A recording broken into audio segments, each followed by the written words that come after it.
Hi, I'm Maisha Syed, Process Operations APTUS Apprentice. Hi, I'm Lara Pitcaithly, BP trainee, previously was an APTUS apprentice.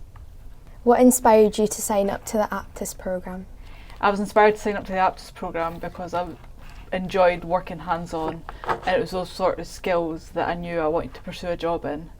For me, learning practically was the best way for me to develop my skills and learn new skills as well. So for the APTUS programme for me was the best option out of the different possible routes I could have taken to get to where I am now. Can you tell us a bit about your journey from starting as an apprentice to now working on Clair Phase One as a trainee technician? I started as an apprentice straight from 6th year at high school, so I finished school in the June and moved to Aberdeen in the September to start as a first year process apprentice. It was a really exciting move. The college side of things gave you a great insight into the different sides of the industry and all the different disciplines, and then getting the practical side of the learning as well at ASSET was great. To then get your 2 years worksite placement, which for me was also in BP Clair Phase One, which makes you understand how much you actually know. Like, so you come out of college and you're like, I don't know if I'm ready for this. And as soon as you step outside on that platform, you're like, oh, it all connects, and you begin to understand everything. You're like, oh, I did actually. Oh, right, okay, yeah, I know where that is. I know what like that does. So for me, the biggest thing I took from that was the understanding that I had. I was able to see it in real life in a bigger picture. What are some of the biggest changes or challenges you noticed when transitioning from apprentice to a trainee technician? One of the biggest changes I found from changing from apprentice to trainee was the change in responsibility. It wasn't massive, and it was progressive throughout my apprenticeship into trainee, but once you're trainee, you're then suddenly, this is it, this is me in the real world. You're then now seen as a tech, as an individual. Not that you weren't as an apprentice, but some of that safety blanket's taken away as a trainee. Did anything surprise you about working as a BP employee after your apprenticeship? I didn't find that there was any surprising changes after my apprenticeship, because for me it was a natural progression. I went home one trip an apprentice and came back the next trip as a trainee. There was nothing dramatically changed in my role. It was just more about the next steps to get to where I want in my career. So becoming a trainee allowed me to start working through my competency and gaining a bit more individual role almost. So the more that I was working through my competency, the more I was then able to, as an individual, go and do a job without having someone shadow me almost. So it was a bit more responsibility. What's next for you? Do you have any goals or aspirations for the future? In the future, I'm really interested in the control room, and that's somewhere I want to trial in the future. But for just now, I want to just continue to develop my skills outside, get a wider range of knowledge and a better understanding of the plant, to then transfer into the control room. Will also give me more knowledge of the plant and how the process operation system works. But for me, the control room is where I want to go in the future.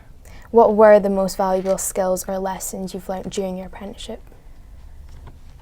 For me, the most valuable skill that I learned was just to be confident and trust yourself, because no one's going to let you make a mistake. Or they'll let you make a mistake, but it's not going to be a catastrophic mistake. It's one that you're going to learn from, and you'll get supported the full way through. So from start to finish for your apprenticeship, you have support the full way through from people, from your lecturers, and then from your sponsoring company, your mentor, your team leaders. Everybody wants you to succeed. How did the apprenticeship prepare you for realities of offshore work?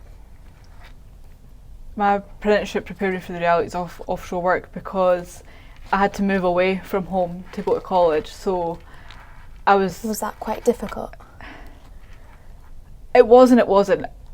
It was difficult to move away as I was still 18 and I was still young, normally living with my mum and dad, so actually having to cook my dinner and stuff like that, it was a big change, but it was also really good for my confidence and my development, because it made me have to step out my comfort zone, and like that safety blanket of home was completely taken away. I had to build my own relationships with people that I lived with, which those relationships are ones that still I'm friends with them still to this day, so they're life-changing relationships. Keepers, yeah. So living away with the apprenticeship was able to prepare you almost for the time that you're offshore. So that time being away from your family, living away in Aberdeen, when you're offshore, you're not with your family. You're almost with a second family once you get to know the people you work with.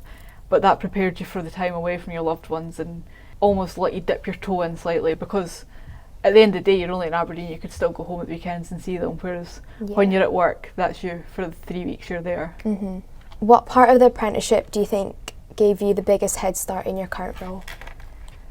The practical side of the apprenticeship is massively beneficial to my current role, because we learned how to follow drawings, we learned how to follow procedures, we learned basic understanding of how the process in the plant works, from the utility side to separation and stuff.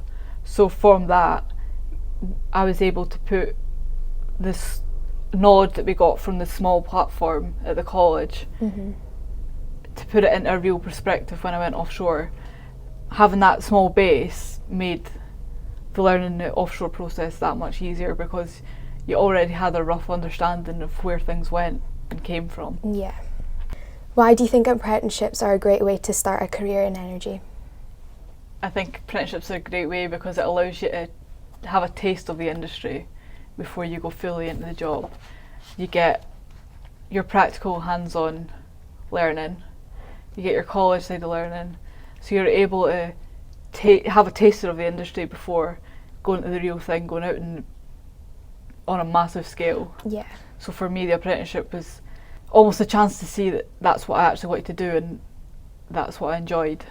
What advice would you give me as someone who is starting out on the APTUS programme? Take everything in. Don't be nervous to ask questions. Don't be scared to make a mistake, and just put yourself out there, put yourself forward. It can be daunting, but just go for it, because anything you do, anything you ask will be massively beneficial to your career. Okay. Have you got any tips for going away offshore? Yeah, just enjoy it. For one, is just take a minute to take everything in when you get there, because it's completely different to anything at home. Your living situation, the people you work with, the characters you meet, it's just so different. Like, and you will, the more you work with people, the more you get to know the different people on the platform, it does become like a family. You're there for 3 weeks at a time, so you need to make relationships to make it almost enjoyable for yourself. But put yourself out there so that people know you're approachable, so that people, because as a female sometimes males can almost be too scared to say the wrong thing to you, or don't want to approach you in case they feel like you think it's the wrong way. But if you're that happy, bubbly person that talks to anybody, then they'll see that, and you'll be able to build a bit more relationships. Because as a female, you're not there's not many of us out there, so it's better having relationships with as many people as you can. What do you expect to gain from your worksite placement? I want to gain the experience of like having been offshore, and obviously I want to be able to put in what I've learnt in my first 2 years of the apprenticeship into actual work and see what the work life is, because it does intrigue me a lot and it is something I'm interested in. So I want to see how far I can progress with being offshore, especially with BP as my sponsor company, and see where it takes me. What do you think the energy sector is going to look like in the future? The energy sector is ever changing. It's an industry that is spoke about massively. The oil and gas side of things is still going to be here for years to come. There's so many exciting projects still happening in the oil and gas sector. There's still oil in the ground. We still need the oil. So it is still going to be going on for a while. Plus, the energy sector is ever changing, and there's so many jobs coming up. But the skills that you gain from your apprenticeship are very transferable into any area of the industry, because skills that are required offshore are still going to be required on wind turbines, are still going to be required. The waves still going to be required for hydrogen operations. So each role has skills that are going to be transferable to the renewable side of the energy industry. What are the top 3 items you would take with you offshore for your first trip? Or just in general? Thick socks, because your boots might kill you being in them 12 hours for the day, walking about, especially when you're getting to know the platform, because you'll do so much walking about and just taking all the area in. So thick socks, layers, plenty of layers, because it gets cold. Maybe not so much at this time of year, but it does. You're better having layers that you can take off than not having enough layers to put on. And 3, coffee and biscuits. Coffee and biscuits is a big one, especially to get you through some night shifts. You need some coffee and some nice biscuits. Okay. Thanks, Lara, for answering these questions for us, and hopefully we can inspire others to join the APTUS programme. Thank you for taking the time to speak to me today. I wish you all the luck in your first trip offshore when it comes. Thank you.